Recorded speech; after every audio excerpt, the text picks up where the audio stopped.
it's 9:31 according to the clock on my computer. So I think we'll make a start. Doubtless a few more will come in as we progress. So lovely to see you all. Good morning and welcome. Probably got that in the wrong order, but never mind. So thanks to all of you for taking the time and trouble to come and join us this morning. This is our fourth virtual breakfast over Zoom. And as before, I'll just run through a couple of quick admin points. Firstly, to let you know that we are recording this session. If you don't want to, I'm just checking. Yes, we are recording this session. If for some reason you don't want to be seen, you can turn off your audio. There is a stop video button down, usually it's down towards the bottom left-hand corner of your screen. And if you do that, you will magically disappear. You'll still be able to hear the rest of the meeting, of course, but we won't be able to see you. But we would ask you please to leave it on because obviously during the recording it's nice for people to see who attended and make sure maybe that some of their old chums are still alive and well and breathing. Also, as before, we have muted microphones to avoid distraction from background noise. And a second quick reminder, if you're having problems with sound levels, there is a picture of a microphone, an icon of a microphone down at the bottom of the screen, and next to it is an up arrow. If you play with that, you click on the up arrow, you can get to your sound controls and adjust the volume should you need to. We suggest you leave it alone because Zoom is actually pretty good at getting the sound levels right. Now, what else? Oh, yes. Oh, yes. The other thing, of course, is the hand-raising protocol. So I won't go through the rigmarole we went through last time, but if you want at some point to ask a question, there is a little button down the bottom called Reactions, and if you press on the Reactions button, you can raise a hand. Could be useful at question time. Yeah, Jeremy's raised a hand. Yeah, it could be useful at question time. But otherwise, if you want to ask a question, just raise your hand. Okay, now then, what else have I got to say?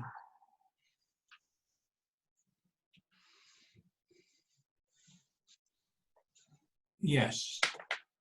So I think that's it on the admin. So what I'd like to do now is just hand over to Ted, if I can find him. Hello, yeah. And Ted, could I ask you just to say a few words of blessing for us? Sure. Good morning, everybody.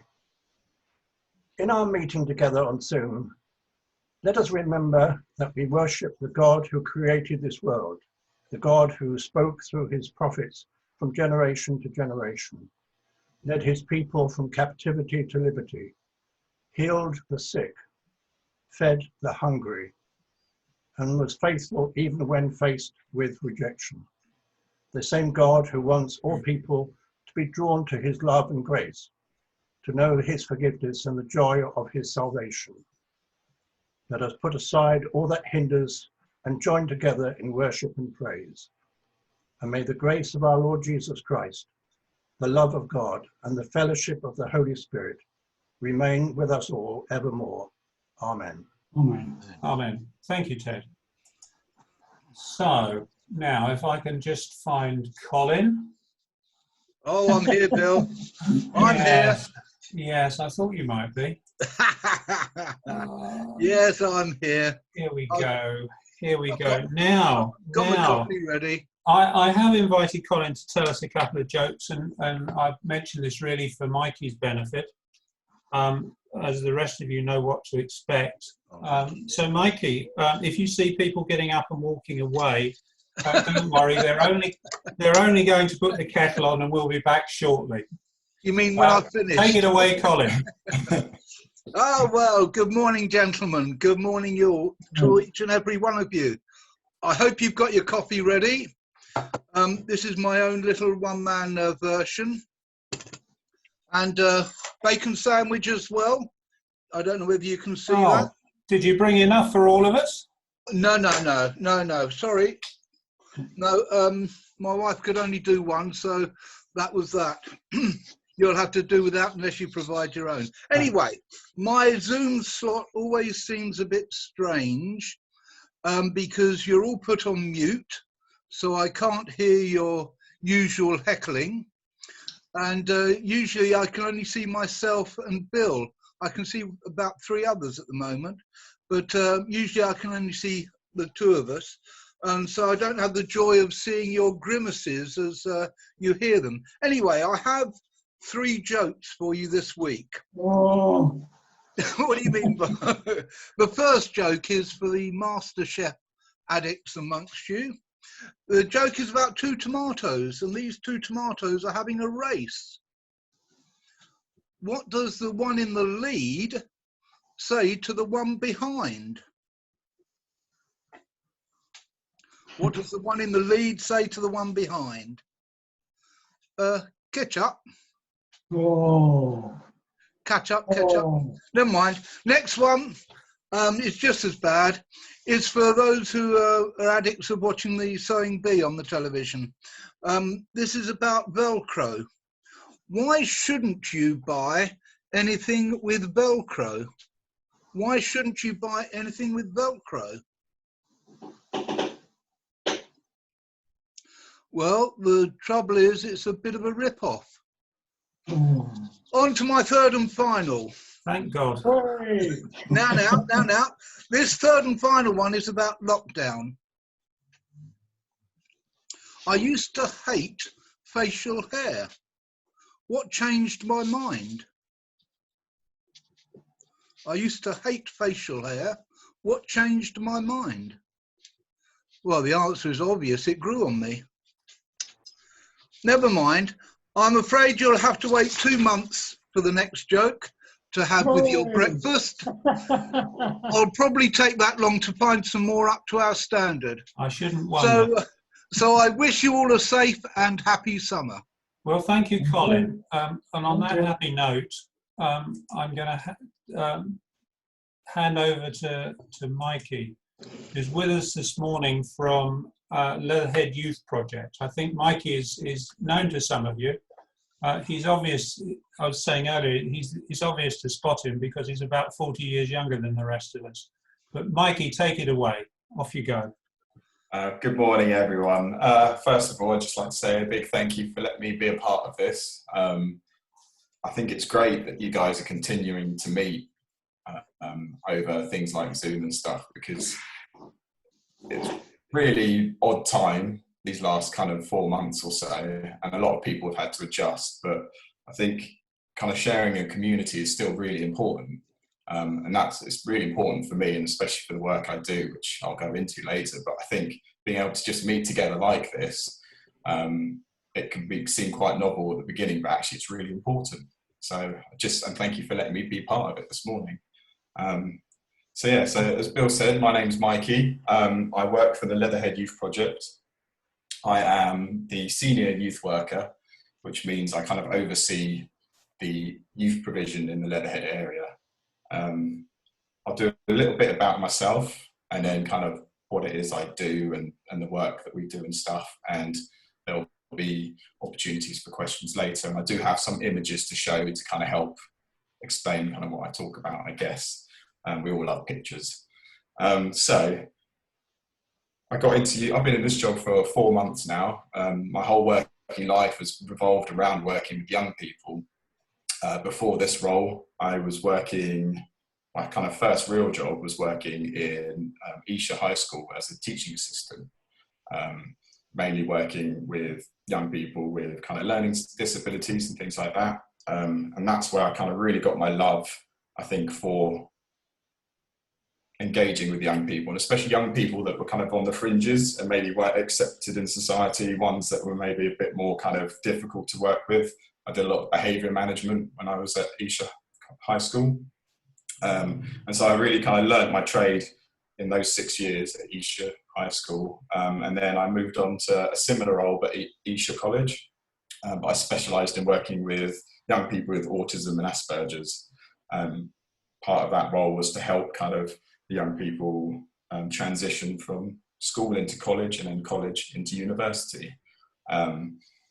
And again, loved that role, but within the education system, I felt quite restricted, and there was a lot I could really do, and I wanted to achieve more and do more for young people.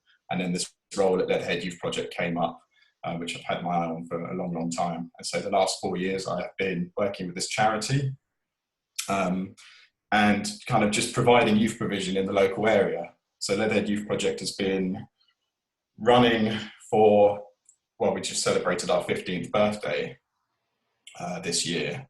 It was kind of muted celebration, seeing as we were all in lockdown, but we've been running for about 15 years. And we were set up by the local council, so County Council, and 3 other churches as well. And the idea was to bring some much needed provision into the area of Leatherhead. And for myself, when I was younger, I used to go to youth clubs. I grew up in Cobham. I used to attend a youth club, but it was only like one night a week.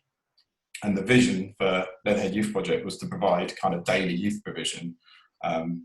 So we set up a drop-in centre called Be Free, which is our kind of youth cafe, as it were. And that was a space for young people after school to come along from 3:15 to 6:15 every day after school. And it's just a safe environment. And we just wanted to set up initially this space where young people could come, hang out, play games, but also meet adults like myself and others who are positive role models. That's what we wanted to kind of build, was this kind of relationship-based approach in working with young people. Because we find that change can only really come when you develop a relationship.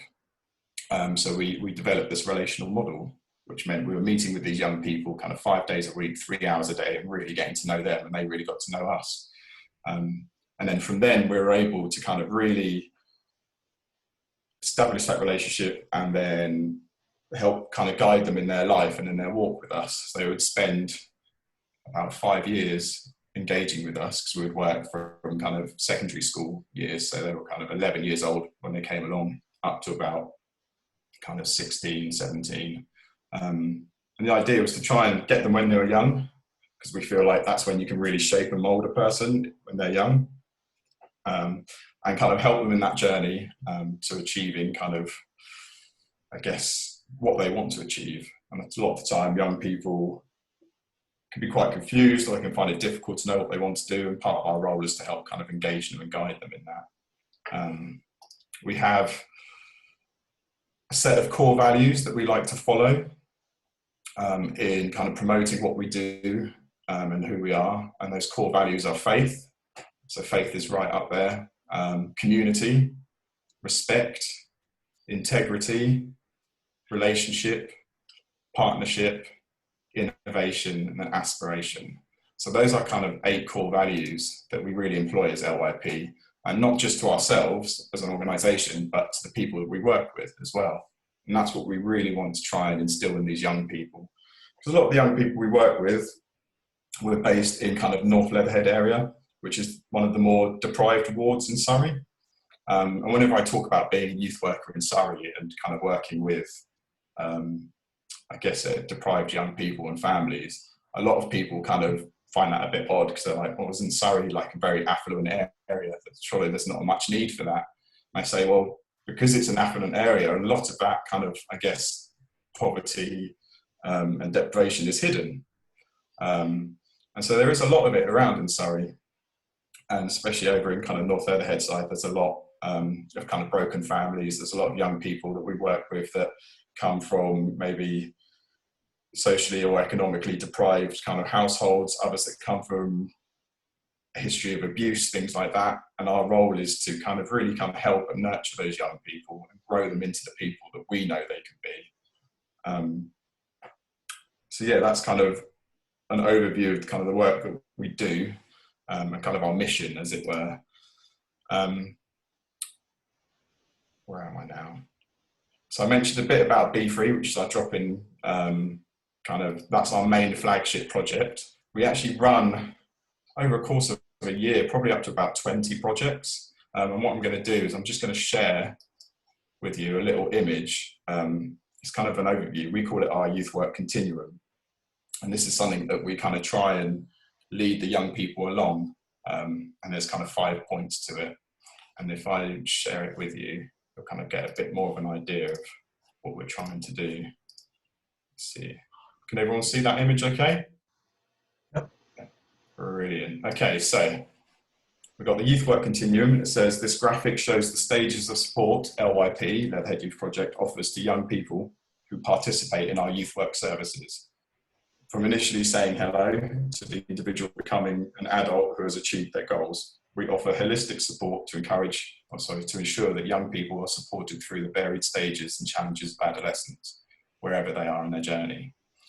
So on our continuum, you can see kind of the 5 points. We have a welcome, and that is initially kind of our welcome projects, so things like the B3 Youth Cafe. B Youth is our Bookham based one. So about 4 years ago, we branched out into Bookham as well, which a colleague of mine called Jenny oversees and runs really, really well.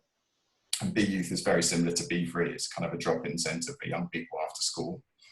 And then we have detached youth work, which during this kind of pandemic time, we've been doing a lot more of, I guess, kind of going to parks when we were able to. So like the last month or so, and kind of just engaging with young people whilst out in a park and just kind of catching up with them. And the outcome of that is hopefully for them to feel happy and safe, for them to feel welcomed, and for them to meet the youth workers and the volunteers.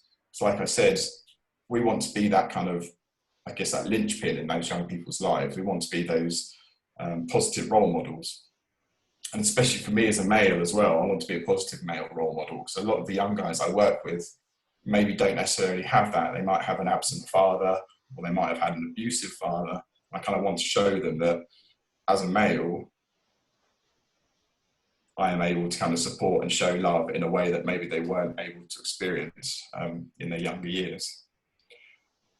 So we move on from the welcome to the engage. And so the engage is how we, as it says, how we really engage these young people. So we've met them in this youth cafe, we're hanging out with them, we're playing games, we're playing pool, whatever it is. And then we can say to them, hey, we've got these other projects, you know, that you might want to come along to and kind of find out more about. And so these other projects are things like Total Football, which was a Friday night, 7 o'clock till 9 o'clock kind of football project, which we initially set up because there was a lot of antisocial behaviour going on around that time. Kind of Friday night is the time when, you know, guys are out causing a bit of trouble, whatever it is. So we decided to run a football project to try and engage that, and that was very successful. Freestyle, which is our residential camp, where every Easter holiday we take a group of about 40 to 50 young people away. And it's just, we've done it previously at Reed School, just 4 days of just crazy fun, lots of fun activities. And for a lot of the young people we work with, that's their only holiday of the year. They might not be able to afford to go away, places like that. So we try and make it kind of really accessible and just a lot of fun. Various sports groups. We've got Making Good, which is a social action project. So every half term, we engage the young people in a social action project within their community. So they do a bit of work for the local community. And that's teaching them to kind of be stewards of their community, teaching them that if you want to be a part of something, it's really good to give back to that and show people that you care.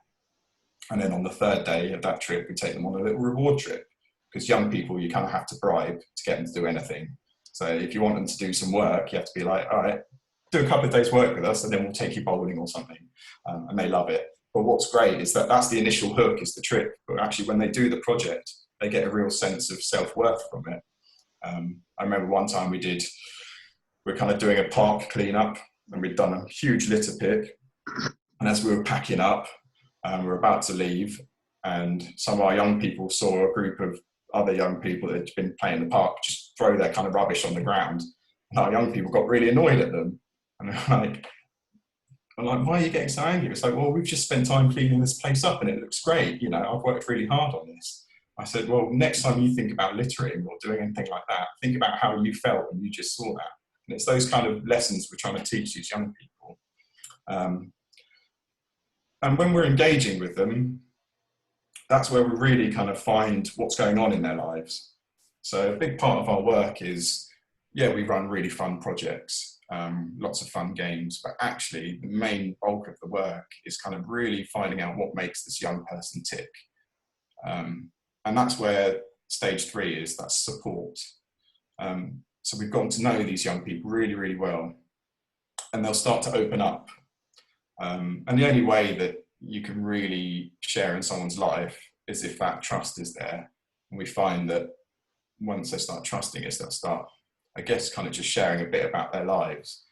And a lot of the young people we work with, like I've said, have come from maybe difficult backgrounds, and some of them are quite angry, and that anger can, I guess, manifest in lots of different ways. Now, I don't believe that there's any real bad, nasty young person. I believe that they're probably experiencing those issues because there's something going on in their life. And so when it comes to that support role, we've got so many things set up for that young person, things like boys and girls groups. So our Be Free drop-in is for everyone to come along, but then evenings we run kind of boys groups, which are more targeted, focused youth work. So we'll eat, the big thing is we eat dinner together. For a lot of our young people, they don't eat dinner with their family, they maybe just take it upstairs, you know, sit in front of the TV or whatever and eat. So we make a big thing about sitting around the table as a family and eating. And then we'll talk about all different sort of subjects that are going on, whether it's kind of things that are going on at school or outside of school or within the media, things like that. And it's the same with the girls group as well. We have our one-to-one, that is our counselling service. So we're very, I think, lucky to have the kind of team that we have. We have a team of excellent youth workers. We also have a team of qualified, brilliant counsellors as well. And their job is to meet one-to-one with these young people and kind of really dig into what's going on in their lives and kind of try and help them turn that around or just understand, I guess. We've got key work, which is a bit like the one-to-one, but it's more kind of informal. And then transition scheme is we do a lot of work with year 6 students just before the summer that are about to go into year 7. And these year 6 students maybe are ones that might need that a little bit extra help, kind of just, I guess, getting ready for that year 7 experience. And then we've got really good relationships with local secondary schools. I myself went to Fairfield in Leatherhead when I was a kid, and now working in Leatherhead, I do a lot of work in that school as well. So for me, it's kind of come full circle. And I love going into that school. I love giving back because I actually had a really good experience at Fairfield, which was great. And the outcomes within the support area is kind of help with personal issues, targeted support, gain qualifications, help finding employment, and build resilience. And then our 4th step is empower. And that's where kind of we really step it up, I guess. We've got faith courses, we've run youth alphas in the past. There's opportunities for young people to get into volunteering. A big part of it is we want them to experience all this fun early on. And then when they get older, they want to turn around to us and say, you know, can we help out? And I've had really good experiences of young people when they get to 15, 16 saying, I want to be a part of this project, but I want to kind of help lead. And so we have like a program in place to kind of help train those young people up as young leaders. We have All Saints Coffee Shop, which I'm hoping some of you guys might have visited before lockdown. It's, for me, I have a big heart for All Saints Coffee Shop, and I'm not just saying this because Mike King's on the call. He's a board member of All Saints, but it is a fantastic project. It's a fantastic social enterprise set up to help young people make that step up from kind of finishing school and going into employment. That's a scary step for a lot of young people, especially a lot of the young people we work with. They might have not done so well in their GCSEs, maybe just scraped through, or maybe just have 1 or 2. And so college isn't available for them, or they don't want to go to college because they had such a bad experience at school. So All Saints is there for them to do a year's apprenticeship with us, and they learn kind of customer service, hospitality, and they get a chance to do their maths and English as well in that year. But the idea is to really build them up and get them ready for work. And yeah, it's a great initiative. I love it so much. Kings and Queens was one that we ran a few years back, and it was all about bridging the generational divide. So we put on like an afternoon tea for a whole load of kind of elderly people from like 75 above, and it was kind of targeting the isolated elderly. And it was all provided and served by young people.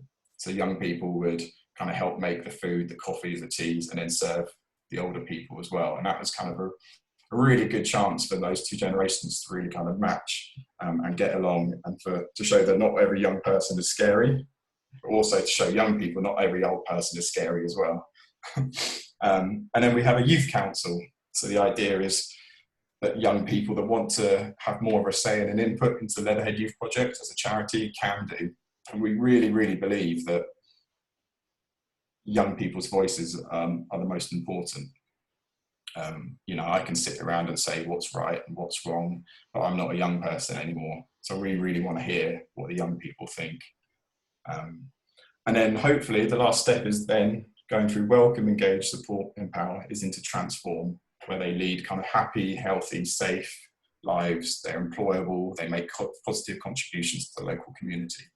So that's kind of a run through our vision and what we try and do as Leatherhead Youth Project. Let me just stop sharing that for a moment so you can see my lovely face. Does anyone have any questions based around what I've just gone through there? I think I've done a lot of talking there. So if there's anyone that has any burning questions, please do ask. Now, this is the time where we find out whether people have remembered how to raise a hand. Does anybody want to ask a question at this stage? We've just about got everybody on one screen.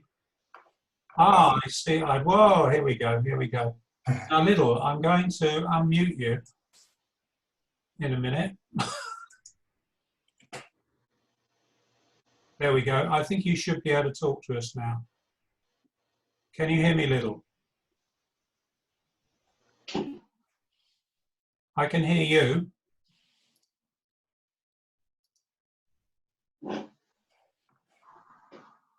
Speak to me a little. Speak to him, Little. Always follow your wife's instructions. Hang on. I'm here now. Can you hear me all right? Yes, Yeah. fine.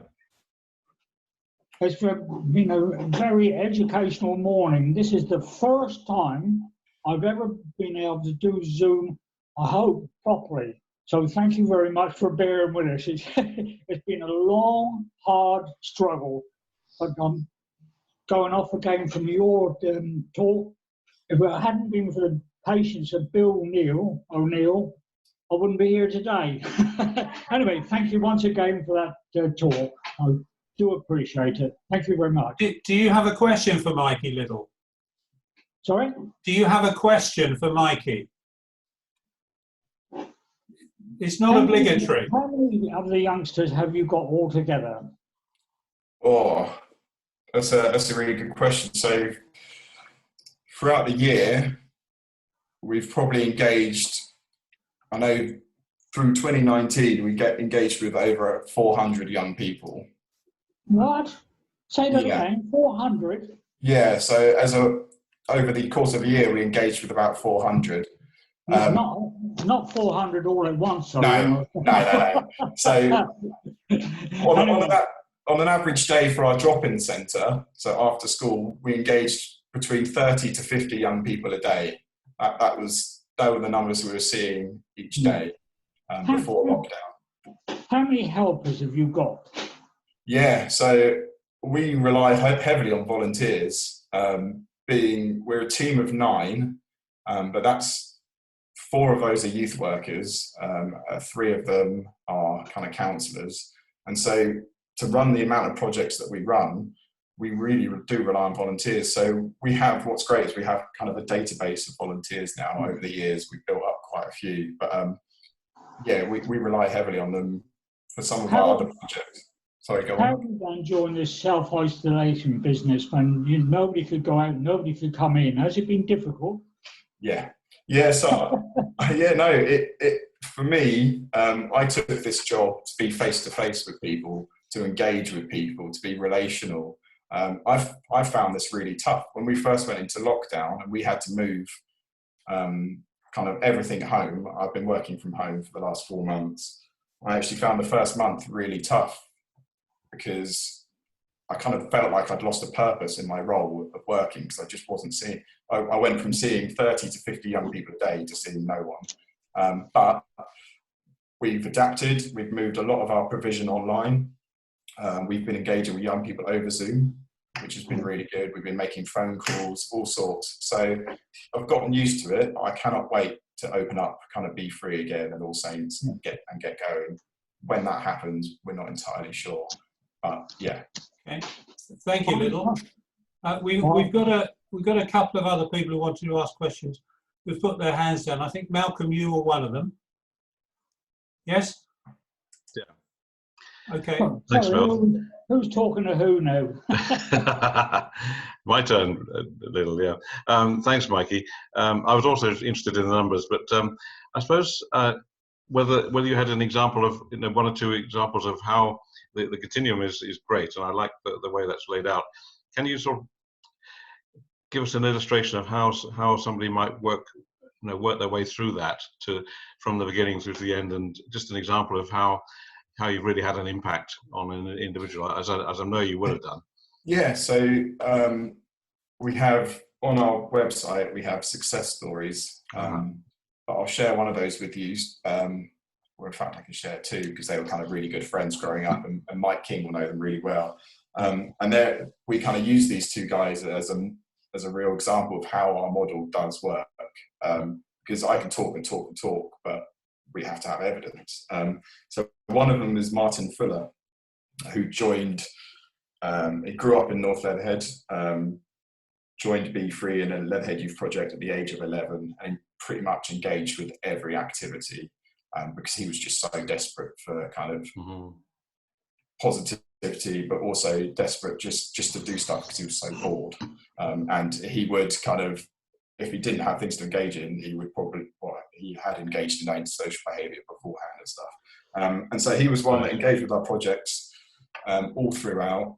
And he showed, what was interesting in him at an early point is he showed leadership skills, even at the age of kind of 12, 13. Young people listened to him. And so a lot of the youth workers, and he was open to this, spent time working with him on that. Because, when we see examples like that in a young person, we want to really nurture those. And so throughout the years, Martin engaged with all these projects. And it came to the point where, he was 16 and he went on, I don't know if you saw on our continuum in the Empower, there's something called Romania on there. Yeah. So we ran Romania trips like once every couple of years where we took young people that kind of turned 16 and plus. We took them to Romania and we engaged with them. There was a Roma Gypsy community that we know really well out there. And the idea was to take a bunch of young people there and show them a different culture, but also show them kind of the impact and helping other people. And he really engaged that, loved that, and actually wanted to become a youth worker when he was old enough. And so LYP basically paid for his degree in youth work and theology, and invested that time and money into him, which then he gladly gave back to us, and he became a youth worker for a good few years with us. He actually set up the Total Football Project. So as a young lad, he was completely football mad and knew that there was something missing in the area. And so he set the Total Football Project up and ran with that. And that was his kind of baby for quite a few years, and really successful. He's one fantastic success story. And another one is his friend Matt Fleming, who again, similar story, grew up throughout LYP. And when All Saints was opened 4 years ago, Matt was one of the first apprentices trained. And then he went from apprentice to becoming coffee shop manager. And he actually managed the coffee shop at the age of like 21, which was probably one of his first actual jobs. And now he's working for another charity called Regenerate, which are based Roehampton doing a similar thing as well. Mhm. Again, so I think without a project, without a charity like Leatherhead Youth Project, those young people, Martin and Matt, they wanted to be a part of something, they wanted to give to something, but they didn't know how to do that. So I think if we weren't there, they wouldn't have been able to nurture that. So yeah, that's kind of what we try and do, aim to do. Yeah, brilliant. Really encouraging. Thank you. Yeah, great. Now, I think there was also, was it Jeremy raised his hand as well earlier on? Let me just unmute Jeremy. Thank you, Mikey. As a formerly regular visitor to the coffee shop, has it reopened and are people going there? So it hasn't reopened just yet. I think we're looking at, we're being very cautious with opening things, especially also with the youth project stuff as well. We're not really running any projects indoors. We're doing a lot of stuff outdoors. We've got no plans to open just yet, but it will be opening hopefully fairly soon. I'm glad. I do actually recognise your face now. I can see you on the little screen there. But yeah, I think a lot of people, and you might be able to say there's a lot of people that come along to All Saints do feel like it's an interesting atmosphere. It feels welcoming and safe. And Very much so.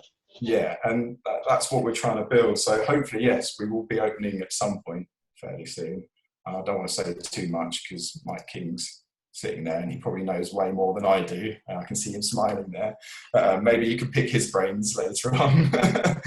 But yes, no, and like I said, All Saints is definitely a project that's very close to my heart, and I really do want to see continuing. So hopefully it will happen soon.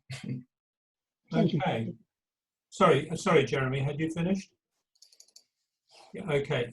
I have a question as well. I was just wondering a little bit about the kind of the problems and challenges that young people face, you know, that come to you, people in areas like North Leatherhead. You talked a little bit about. I guess you must probably see recurring problems there. You know, could you tell us what sort of challenges they face these days? That was all a bit in the past as far as we're concerned. Yeah, I think the main challenge, and I think this is very universal for all young people, is purpose, not having a purpose. And especially in somewhere like North Leatherhead, there might be a generational thing of families, so their parents and then their grandparents before them, not having very high aspirations or just feeling like they haven't been able to achieve anything, and that kind of gets bred down. And so when I'm working with young people, a lot of the time it's oppositional to try new things because they're terrified of failing. So I think for me, probably the biggest thing, the biggest challenge, it doesn't matter if you're male or female, is the fear of failure. And so many times we try to engage young people and they'll just give up straight away. Like you give them a task and they fail the first time, that's it. Like, I can't do this, this is rubbish. And then that's when they kick off and they might throw something, they might shout something at you or whatever. I don't take any of that personally because I know it's just pure frustration. So I think, yeah, it's more that fear of failure, but showing them that actually failing is the only way to learn. That's how we move on in life. That's how we learn skills, by failing at first. And to give them a safe environment to do that is really important. The other thing you mentioned actually was trust. And I was interested to see or to understand a little better how you go about building trust. Yeah. So the main word is consistency. So trust, consistency breeds trust. You put yourself in someone's shoes. If you have someone that turns around to you, say, you know, I'm going to take you, say, to the zoo tomorrow, and you get really excited, tomorrow comes, and then they just don't turn up, and it doesn't happen. And so the next day they're like, oh, I'm really sorry, look, something came up. I'll take you next weekend. Next weekend comes, and it just doesn't happen. You're never going to trust that person again. Whatever they say, you just be like, this person's making stuff up. So for LYP, the fact that we run a drop-in centre 5 days a week is that consistency. So young people know that we're always going to be there after school, we're going to be open. They might have had a really bad day at school. They might have had an argument at home. They know they can come to Be Free. They can engage with a youth worker who is going to be open, kind, honest to them, but will also challenge them as well. You know, we don't run a youth centre where anything goes. We have boundaries, and as much as young people like to say they don't like boundaries, young people thrive on boundaries. A lot of them may not have it at home. So when they come to us, at least they know that there is a safe, consistent space for them to be a part of. And so I think that's how you build the trust, is being consistent, always being there for that young person. Yeah. Okay, thank you. Do we have any more questions for Mikey? I think Mike has his hand up. Does he? Oh, he does. Yeah. Oh, okay. For some reason, Mike, you have a blue hand, or white hand on a blue background. It's poor circulation. Oh, right. Okay. That's a funny joke. Okay. Actually, this isn't so much a question, Mikey. This is more an endorsement, and to answer one of the questions that was posed. I think first of all, the endorsement. You mentioned the fact that I've been involved with All Saints, and obviously All Saints being an integral part of LYP. I've been working there for 5 years now, and I just want to underline what you have said about the transformation. It has been, without any shadow of a doubt, despite the fact that I've had, a very enjoyable professional life, this has been probably one of the greatest privileges I've had, to see the transformation of young people from people with such low self-esteem to people having confidence and being able to move out into the world. And this is entirely down to the work that you and your colleagues do. And I cannot speak more highly of the work you do. I think it's just astonishing. So all of you listening to what Mikey says, please know that he massively underplays really what is actually achieved by LYP. It is amazing. But I think the second point is that this is always a very, very fragile operation. And this plays to the point about All Saints. Yes, we would love to open, and of course the legalities of releasing lockdown should enable us perhaps to open in September. The point is, and I've made this point to the men's breakfast before, we run on a knife edge financially. It costs to run that coffee shop. And the revenues, because of the difficulties of parking and what have you, are not enough to keep us running. In fact, we run at a very, very large deficit. And we have to raise the funds each year to keep that place open. It is absolutely vital.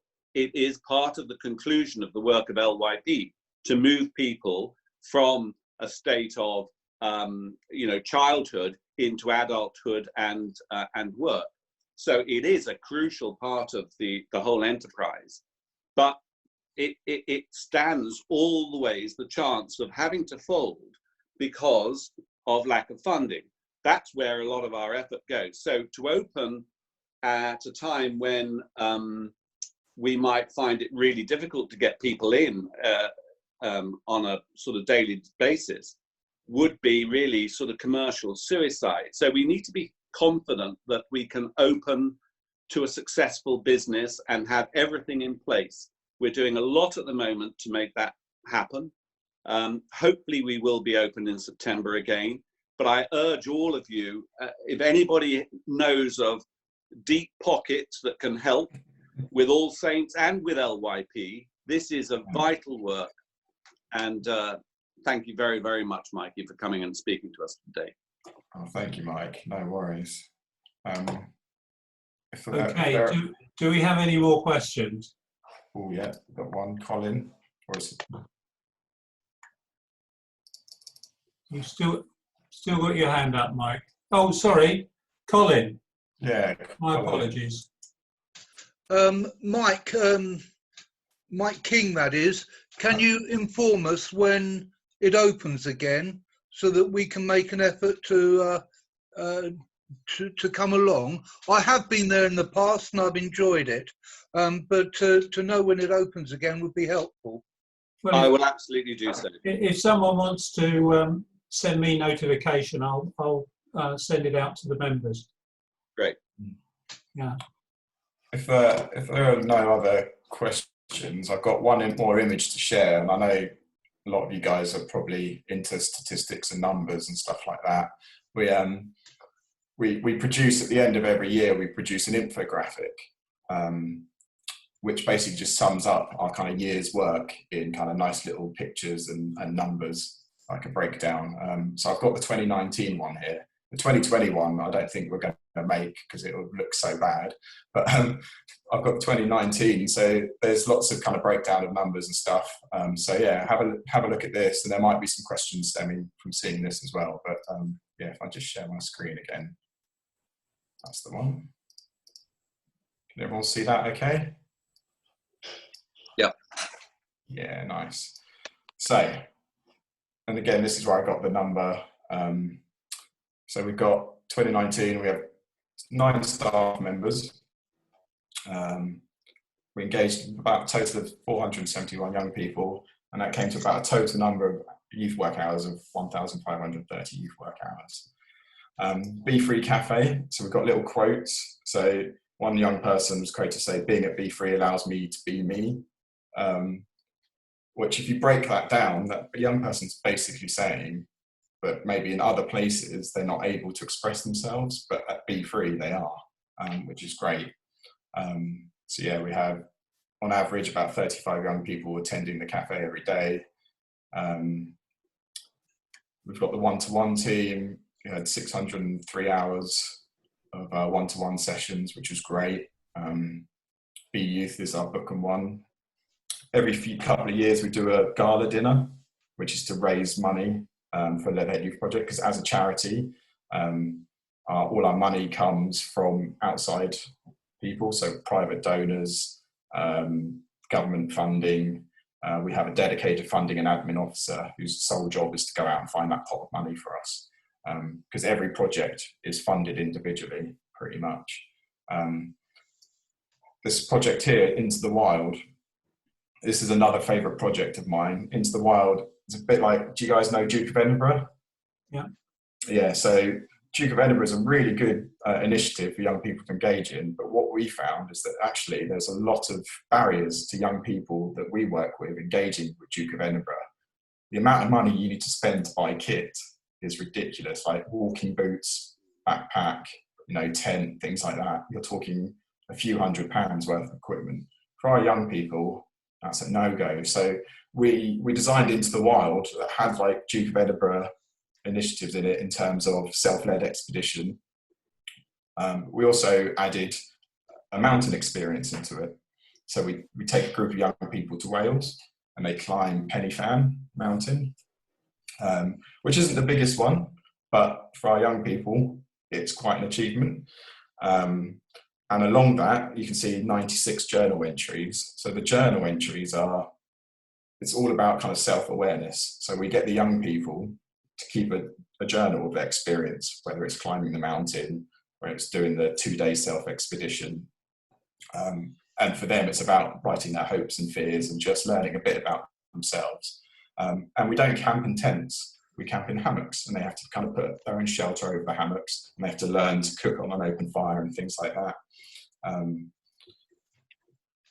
Yeah, really great project, one of my favourites. And then we've got All Saints Coffee Shop.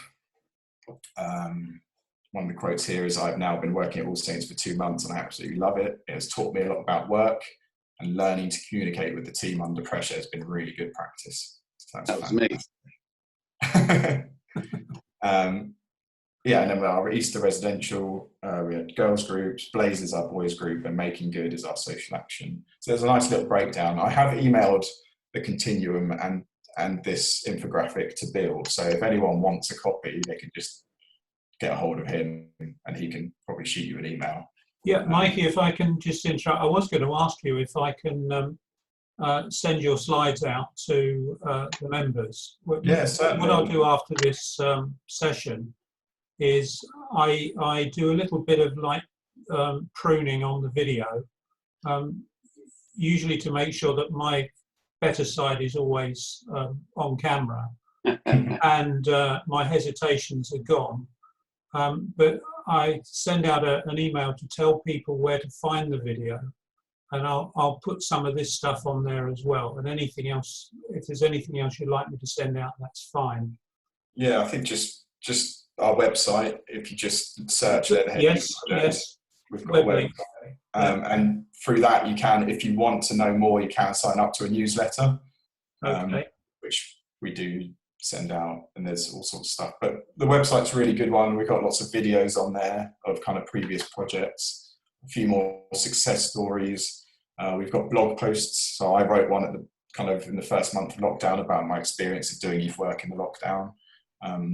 So yeah, there's all sorts on the website as well. So if you want to find out more, that's a really good way of finding out. Okay. Yeah. Okay. Do we have any more questions for Mikey? I've just got one short announcement I'd like to make, because I've just seen David Riv, and Little asked me to point out that he's on the call this morning. So David, Little is, well, for me, is in the top row of the tiles, but somewhere you'll see him. Okay. Okay, I think oh, sorry, gosh. Do you know, it's easier to see people when they physically raise a hand. Excuse me. Having gone through all this malarkey of electronic hand raising, it's easier to see people when they physically raise their hand than it is when they do it electronically. So I think what we might do is we might scrap the electronic hand raising, which will save a few minutes at the beginning, and just go to physical hand raising. But Colin, you wanted to ask another question, I think. Thank you. Okay, so off we go. Right, it's not a question, it's just as holder of the purse strings, we do have a little bit of in reserve. Yes, is the answer. Accumulated over the meetings, and so I think it's very suitable that we make a donation on behalf of Men's Breakfast towards the Leatherhead Youth Project, if everyone is in agreement. Yes, they are. Thumbs up. Yep. Guys, that's incredible. You don't need to do that. Thank you so much, though. No, we're very pleased to do it, Mikey. Don't worry about that. Amazing. Very pleased to do it. Thank you, Colin. So well said, Colin. So just before we leave, I'd like to ask Peter Exworthy to say a few words. I'll just check I've got him unmuted. Yeah, Peter. Mikey, Bill asked me would I like to introduce you or do the thank you at the end. I thought not a good idea to do the introduction because I knew virtually nothing of what you did apart from the cafe. Well, I do now. So for that, at least for start, a big thank you. What a job you're doing. There are three things that struck me mainly. One is the scale. Who would have thought in Leafy Surrey there was all that need? And I knew so little of what you were actually doing of it. Talking of scale, that to me is all the range of activities, projects and things you are doing, and 471 people you're in contact with. Congratulations. Yeah. I was very impressed by your core values. What a good centre for all your work, and what a good lead for all of us. So thank you again for that. One part that did upset me was your talk of the young people's fear of failure. They shouldn't have that. Youth is the time when you should be trying everything. Try it, fail, enjoy it, move on to the next thing. Yeah. I can well understand the motivation, as you're saying. And it was wonderful to hear Mike King say the success that you're having in changing that attitude and in giving them that sense of adventure and excitement, and willing to try things. Mikey, I didn't know much of what you did before. I feel very different now. And on behalf of the Men's Breakfast, thank you very much indeed for what you've told us and for the work you do. Thank you. Hear, hear. Thank you.